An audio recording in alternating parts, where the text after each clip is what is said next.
Welcome to Aligned to Impact, the podcast where conscious leadership meets bold entrepreneurship. I'm your host, Summer Huntington, and each week we dive deep with founders, innovators, and thought leaders who are rewriting the rules of business from the inside out. Here we talk mindset, brand, content, culture, the real stuff behind building a legacy-driven business that doesn't burn you out. No filters, no fluff, just real conversations that inspire aligned action and intentional impact. If you're a visionary leader ready to create with purpose, grow with integrity, and lead with your heart, you're in the right place. Let's get into it. That's the hard part. I've grown the business mostly on referral. And so I've tried a few different tacks. I mostly market on LinkedIn. I have just launched a new, started fourth quarter of last year, new prospecting methodology, really designed to increase my following, get people on my subscriber list. And that's been really successful. You know, we started making a whole lot of new connections through, I don't know if we started before the holidays, just before, mid-December, we suspended and then we picked up again in January and just started doing LinkedIn message outreach. Welcome, Scott. I'm so excited to have you on the podcast today and chat all about what you do. So Scott is the owner of The Authentic Executive. He is a leadership coach. He's an executive coach specifically for high-level high performers. And I want to just start off the conversation, Scott, with a little bit about what you do in your business and what you're all about. Yeah, thanks very much, Summer. I almost called you Heather. Thanks very much, Summer. I'm excited to be here. Yeah, so I started The Authentic Executive about 10 years ago. Following a career as what I describe as a mediocre executive. You know, I was good enough. My people liked me, but I've never felt particularly competent at it. Prior to that, I owned a business doing leadership and management consulting for 10 years, mostly doing sales and operations, and got really bored with that and wanted to have more of a direct impact on clients. And that's what got me into coaching. So my role at The Authentic Executive now is, I have a great team handling a lot of my social media, marketing, prospecting activities. Obviously, I got legal and accounting help and a couple coaches doing service delivery, but I still wear a lot of hats. I'm still pretty heavily involved in all of those areas. So, my goal for the next year is to get myself out of all administrative tasks and hand off a good chunk of the service delivery so that I can be more out building the business, working on the business instead of working in the business. I would love to learn a little bit about what you do in the business because I'm actually a coach as well. Performance coaching is my background, really keen on ideas about mindset and flow state. I think we have a lot of similarities there. Mm-hmm. Curious, about your actual work with your executive clients. Can you go into a little bit of detail about your methodology and how you approach a client and how you take them from point A to point Z or B? Sure. Yeah.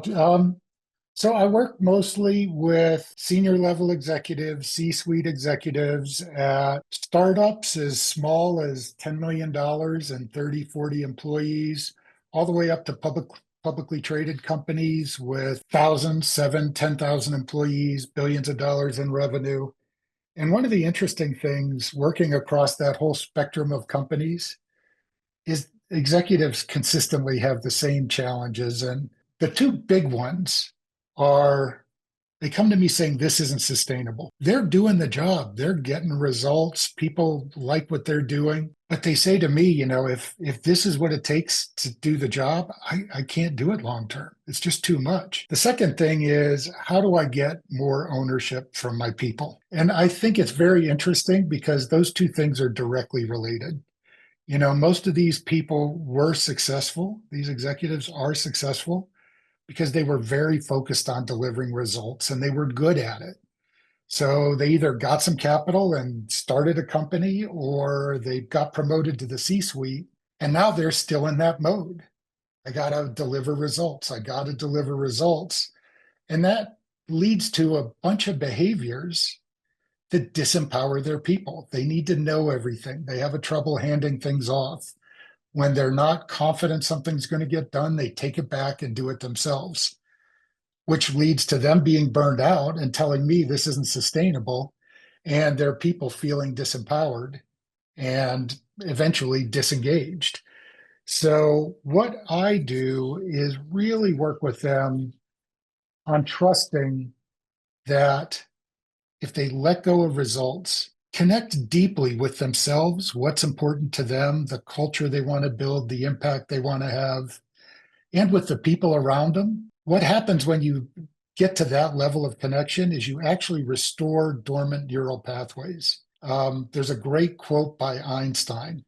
The rational mind is a faithful servant. The intuitive mind is a sacred gift. We've created a world that honors the servant and has forgotten the gift. So, if I can restore that balance, and there's a book behind me here by Ian McAllister that talks about how that balance lives in the left and right brain. The left brain is about solving problems. Right brain, this is dramatically oversimplified, is about connection with yourself and others. And, when I can help people restore that balance, they become more resilient, more balanced in their own life. Their people become more engaged and they find out they get results anyways. So when I can help people through that transformation, it's really a lot of fun. That is exactly the work that I've been studying myself, actually. So I'm just so glad to have you on the podcast. And I think the coaches, Great. what makes a good business and marketing coach is different from somebody that makes a good culture coach or leadership coach, or the things that you're after are there's so much more sustainability in teaching somebody how to actually be in the heart space or be in the embodied space of embodied leadership, it sounds like, versus Hmm. all the things and checking all the boxes. Yeah. But it takes a lot of courage to do that. We were brought up, at least I think this is changing. Certainly my generation was brought up. You can either focus on people or you can get results, but you can't do both. And, as long as I've been in leadership and management since the early aughts, people have wanted to square that circle. People have wanted to do both. But initially, you couldn't admit that you believed you did both. That was just anathema. And I think since COVID, people are buying into the idea that you have to do both, but they don't know how. And it takes a lot of courage to let go of focusing on results and trusting that if you focus on yourself and people, the results will come. It takes a lot of courage. I'm curious, just from my coaching background is in helping people with practices like meditation and self-care and like work-life balance and boundaries. So I'm curious, what are some of the methods that you employ when you're taking a CEO from that founder syndrome that you described, where they're holding on to everything, they really need to have all the power, they're kind of overworking? Like, what are the methods you employ to move them from that state of founder syndrome to more ease, Yeah. more flow, more connection and trust? Yeah. Well, I start with connection, getting them really clear about their values and the bigger purpose, that meaning that they find out of their work, their life. So those things are big and squishy, and sometimes clients start out thinking it's a waste of time. So I have to take them there slowly, though I'm surprised at how open people are to that. And maybe that's because once we talk about, long term, what's the impact you want to have with your life and career? What are your top three core values that are non-negotiable to you? That's so fuzzy. They're like, okay, so we got that. What do I do day to day? So what I do, because I know corporate executives need this, is what are we going to measure in the coming year, in the coming quarter, to know we're going towards that? So values, purpose, and goals. That's actually the easy part. The practices you just described is the hard part. And I use a lot of the same tools, it sounds like, that you do. Awareness, you just have to have the ability to step out of that mind chatter and observe it from a little bit of a distance. Step into the seat of the observer, whatever you want to call it: soul, spirit, chi, authentic self.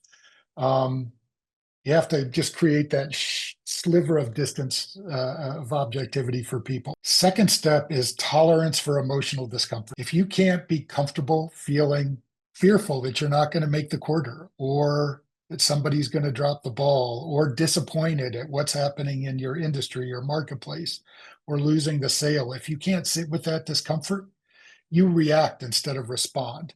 So I want, and that's where a lot for me of the somatic work comes in. Let's get in touch with what's happening with your body as you tell me this story. You're having emotional reactions. You don't need to respond to them. Let's tune into them and listen to them. And then step three is choice, teaching people to choose mindsets that are more connected and in my verbiage, less attached to the outcome, less attached to how things are going at any one time, and more connected to what's important. And then the third phase is setting high expectations for yourself, finding that courage and commitment, setting high expectations for others, and getting into action. So that's kind of my methodology. I love it. I'm just so glad I had you on the call because a lot of this really mirrors performance coaching. And I think to be a high level CEO, you got to take care of the vessel. And part of the vessel is the mind, Absolutely. body connection, mind to heart connection. Tell me a bit about your work in somatics, because it's not often that I meet a gentleman that is keen on somatics. Maybe I'm a little biased because I work with a lot of female yoga entrepreneurs, but I would love to Yeah. hear your approach on helping CEOs that likely are not in touch with feeling and sensation, which is essentially what somatics means. But how do you coach somatics? What's your overview on it for these guys? Yeah, my knowledge of somatics is not as deep as I wish it was, so I'm sure I could learn a lot from you. But I got into it a little bit during my coaching certification, and to the extent I do it, I do two things. One, I tell clients in the first session, while we're working together, I'm reserving part of my attention to what's happening for me physically, because we have mirror neurons. And I might get a knot in my stomach or tightness in my chest, or I might well up. I'm an emotional guy. And if that comes up for me, I'm going to share it with you just in case you're feeling the same thing, because we can't build emotional intelligence without talking about emotion. So I kind of lay the groundwork there, and then I'll do that from time to time. And then I'll ask them, what are you feeling? What are you noticing? Let's take a couple deep breaths and tune in and just ask them to notice. And I'm surprised at how easily, really high level executives for whom you would assume this is, they would just judge this as a waste of their time, are open to saying, yeah, I always carry this tightness in my shoulders, or I notice I'm clenching my jaw. And then they're willing to talk about, what does that mean? What do you make of that? So that's as far as I go. I'm sure you could tell me a whole lot more, a whole lot deeper. I could take people with that. No, I mean, that's exactly it. It's being able to verbalize sensation, locate where in the body you're feeling it, and then, like you said, bring it into relationship with coach, because that awareness piece is really key for people to shift. Yeah. You can't shift until I you. want them to learn to use their body to be present, because that's usually the first clue. Oh, I'm stressed. And they blow right by the clue and get right into reactive mode, right into their bad habits. So I didn't really realize this before, but I use it as a way to pattern interrupt, teach them to notice those physical sensations so they can make a different choice in the moment. Yeah, so you're teaching them to move out of reactive state, which generally we make poor decisions. And when we make those reactive decisions, it's not good for a company culture. It's generally like sympathetic arousal. And then my colleague and I, Mark Wildman, we train people to become everyday people to become more of like a warrior. And we use what's called the OODA loop. So observe, orient, decide, and then act. And so it sounds similar. It's like you're doing that pattern interrupt so that they can then observe the situation, orient themselves, make a decision that's the right decision, and then take action without going into, It's exactly the same thing, only I don't have a cool OODA acronym. Yeah, I mean, it's like a tactical, we do a lot of tactical fitness training, but again, there's so much crossover and I've seen Mark Wildman and you both on YouTube, so I'm familiar with what you do. Yeah. yeah, we're super nerds, which it sounds like you're definitely high level nerd in your work as well, which we appreciate a lot. Yeah. My acronym is ARCH: Okay. awareness, resilience, which is the tolerance for emotional discomfort, choice, choosing a mindset, and then honoring action. Take action that's aligned with your values and purpose. So how long does it take a client to move from kind of where they're at to where they want to be? Like what does that process look like, the process of transformation? It's usually 8 to 9 months. I like to book my programs as 15 sessions, which takes us 8 to 9 months. I find, though, that most of my clients make that transformation in 8 to 9 months. But because I have a deep business background, they stay with me for years. And I become, if you're in the C-suite, somebody with an objective opinion, that can call you on your stuff, because even though you may get that OODA or ARCH methodology and be able to use it, we still have those, places at our growth edge where we get tripped up. So they need somebody to help them, kind of see what's in their blind spot. Doesn't matter how long you've been doing it. And they just value some of the business consulting and mentoring I can offer. So I kind of do a blend of both after the initial engagement. Love it. Yeah, I think there's a huge value to be able to have somebody that's coaching you in business and coaching you on the tolerance piece and the embodiment piece of it really being an embodied Yeah. leader. How do you go about finding your clients? Like, what does that look like?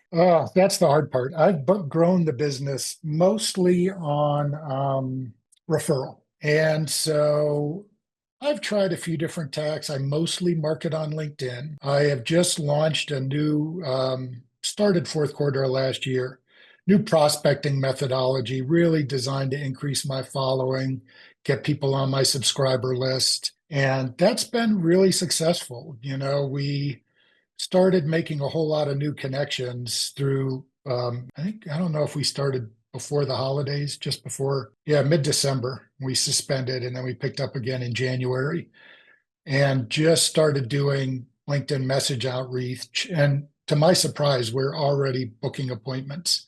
So that's been good. Beyond that, I'm really trying to do more speaking. My offering is more business to business than most, I think most coaches. My sense of the industry is most coaches like me, they're in a second career.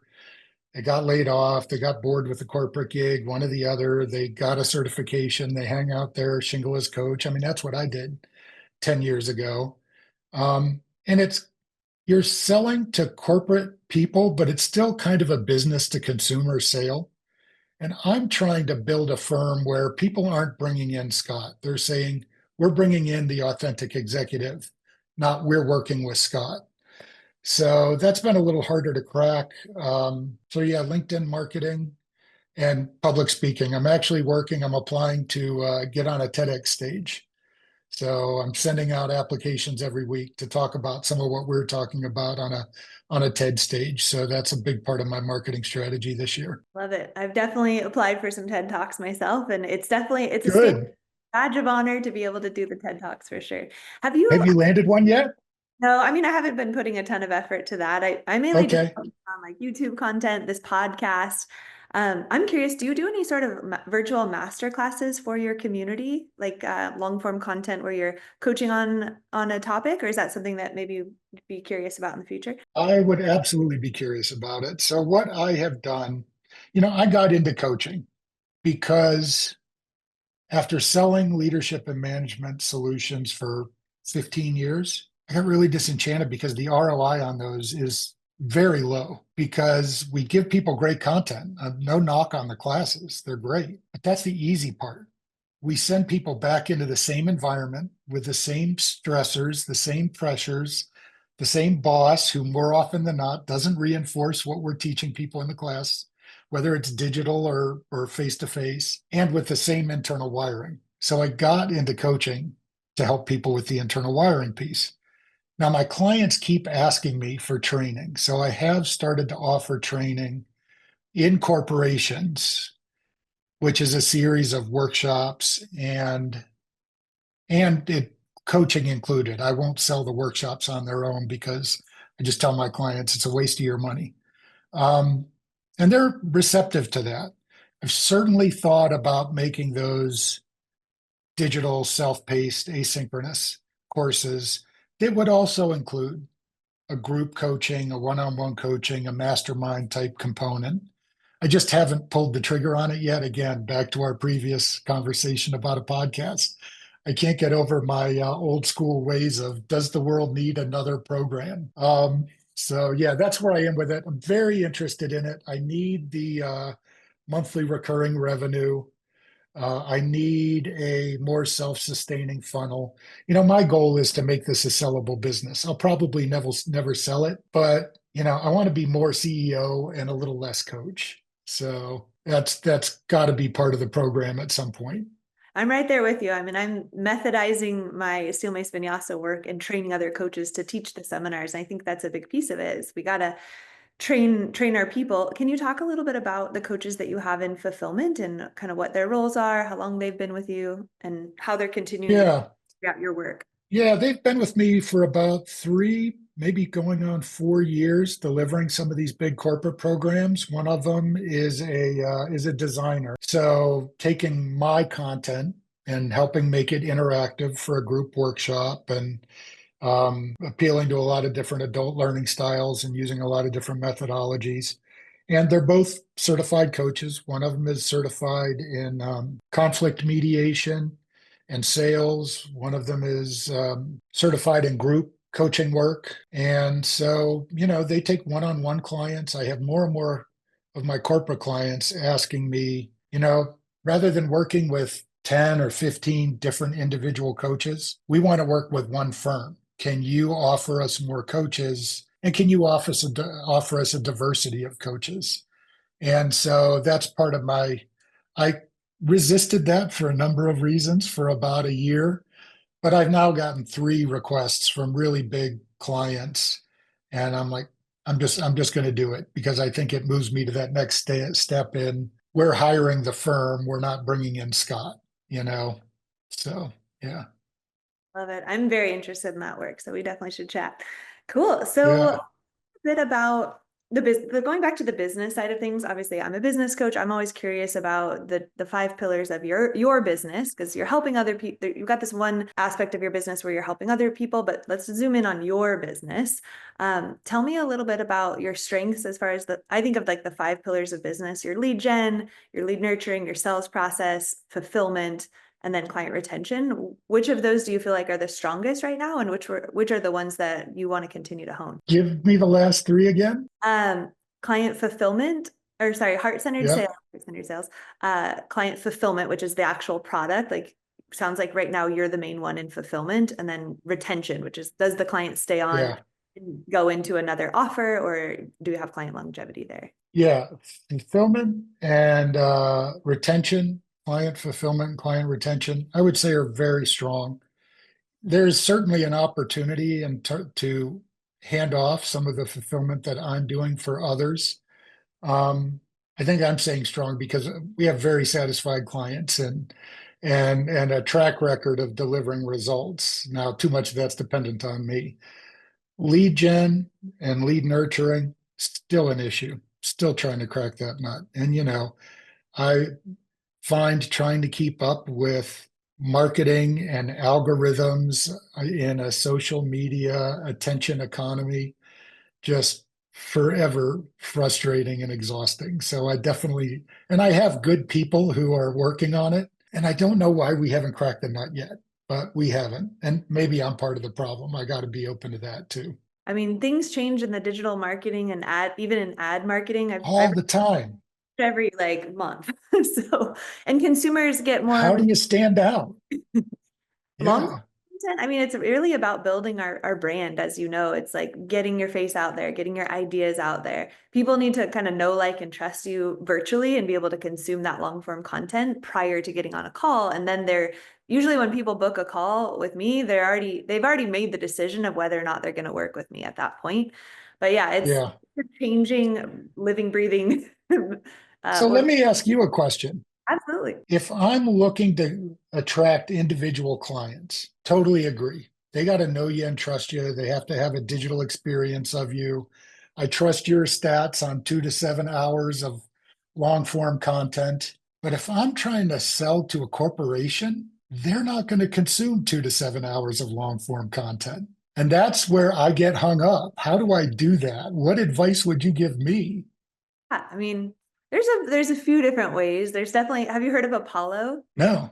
Apollo AI and Instantly is a really great platform that I use, and it's really you can target founders in all different subsets. So anybody that's on LinkedIn is on Apollo, and then you can also use Instantly for that. So I would say cold/warm email outreach, which is how I found a lot of my amazing podcast guests, such as yourself, just having a real Hmm.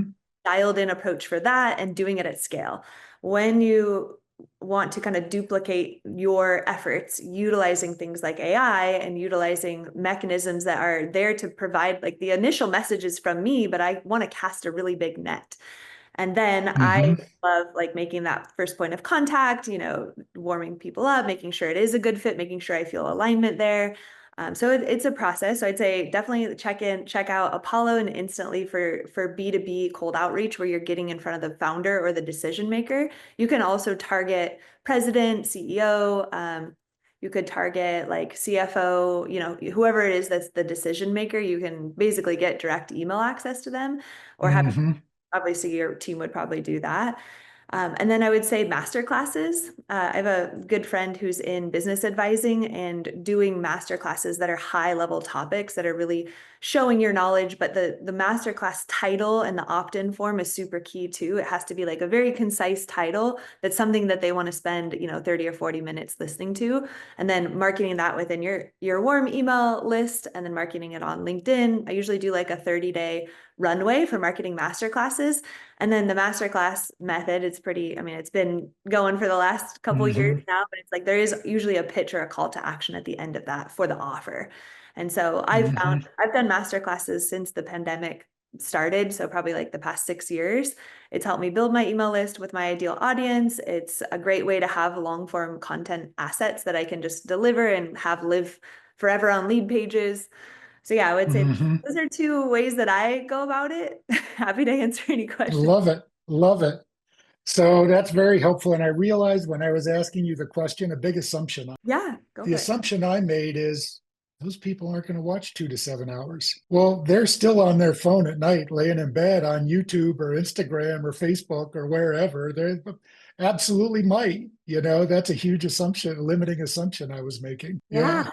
Yeah, we're all digital social media, being on our apps and things. It's just kind of become like commonplace, and it's really how people learn. I come from an education background, so I'm thinking, all right, how people learn now is different than how people learned 10 years ago, 20 years ago. Hmm. Changing. People are just consuming that content all the time. We're kind of in this like stimulated learning state all the time.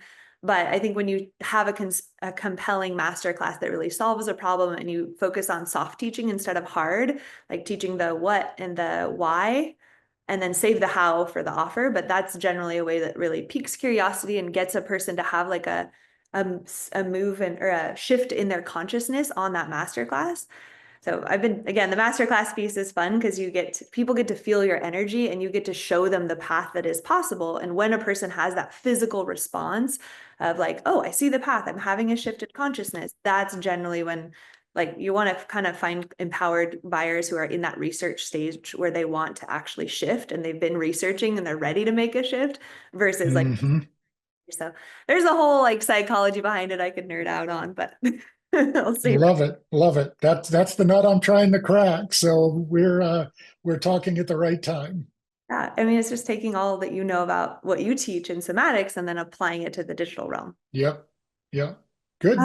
Okay, so steering it back to questions All about right. digital, because obviously, I'm keen on learning about AI and digital products and things like that. Where do you feel like you want to be in the next like 6 to 12 months in your business? Yeah, that's a great question. Hard answer. 12 months. I want to grow the business by 45%. Last year was a really rough year for us because, we still did fine, but it was down significantly from the 2 prior years because we had too many eggs in one basket.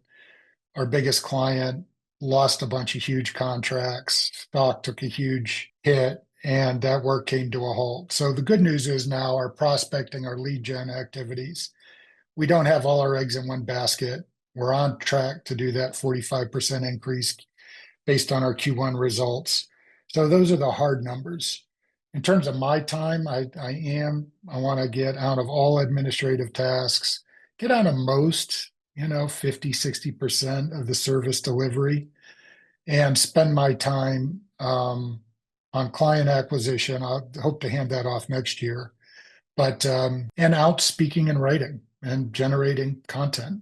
Yeah, the content piece is huge, and you just nailed it. Speaking and writing, the content piece is can Yep. one thing that I've actually found with AI is you can take long form content, and there are apps out there where you can splice it into 50 to 100 pieces of short form content. So there are ways to really scale, which I'm adopting because I have like 3 different Instagrams, and I want to like make sure that I'm not just spending an hour on one little tiny piece of content, but really. Hmm. Are there any things that you could foresee as positive or negative about embracing AI tools in your specific work that you do? Pros and cons or strong thoughts? Pros, certainly speed. Like you said, you can generate hours and hours of content, and you can chop it up into a whole bunch of media posts. So efficiency, absolutely a pro. And I think I'm surprised at how much AI is getting better and more effective. Again, I'm a Luddite. I don't use it a lot myself. I use it once in a while, but I have folks on my team, and I gave them a marketing piece and said, hey, this is relevant to what people are experiencing today. People need resilience now more than ever. Run this through AI and generate a newsletter. And what I got back was terrible. But it gave me something to react to instead of starting with a blank sheet of paper. So I wrote what I really wanted to say, and I gave it back to my social media person. I said, "Let me know what you think." And she ran it through AI again in the edited form of my second draft. I was like, "This is so annoying because this is so much better." I don't know why I was annoyed. If a person had edited it, I would have said, wow, you're a great editor. But, I caught myself and I said, okay, this is good. Let's run with it. So I think there are a lot of pros. I think the cons is if you over rely on it, your stuff is going to start to look and sound just like everybody else.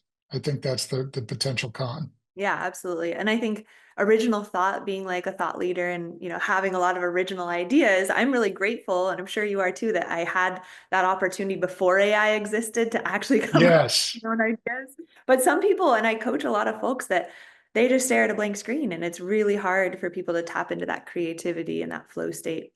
Final question actually pertains to creativity and flow state. Do you coach much on getting your clients to like higher state of mind, such as flow state or tapping into creativity and flow? I don't. I love that you do that. I'm interested in it. I certainly work on it actively myself, but I have not brought it into my coaching practice, though I think it's sneaking in the side door because I find myself talking to executives much more about how they need to take care of themselves. They need to get out in nature. They need to take a walk. They need to get to the gym, whatever it is.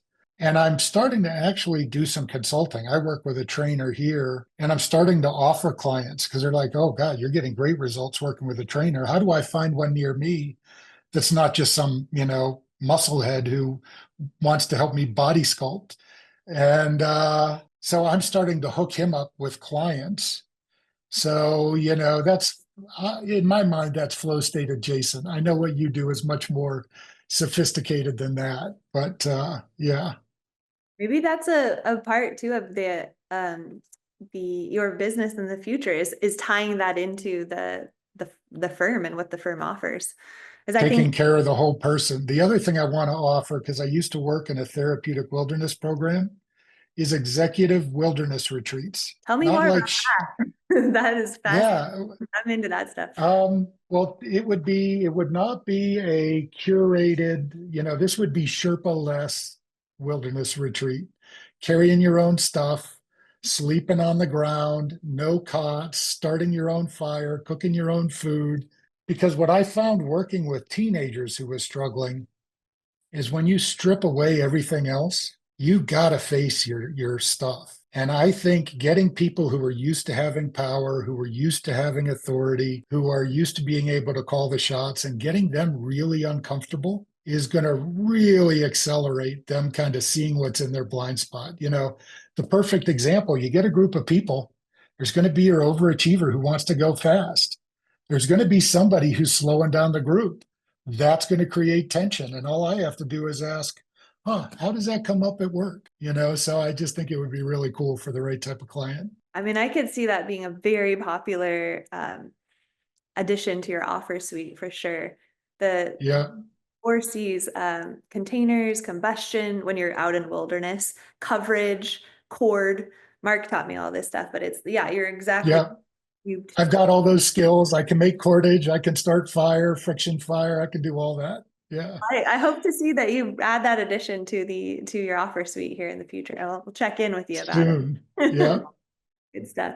Well, thank you so much, Scott, for taking the time to chat. It's been a pleasure just kind of diving deep into your work, where you're going, where you want to continue to grow and continue to serve your clients at the highest level. Thanks for being on the show. All right. Well, I can't wait to check out more of the podcasts you put up, and let's keep in touch. Thank you so much for tuning in to this episode of Aligned Impact.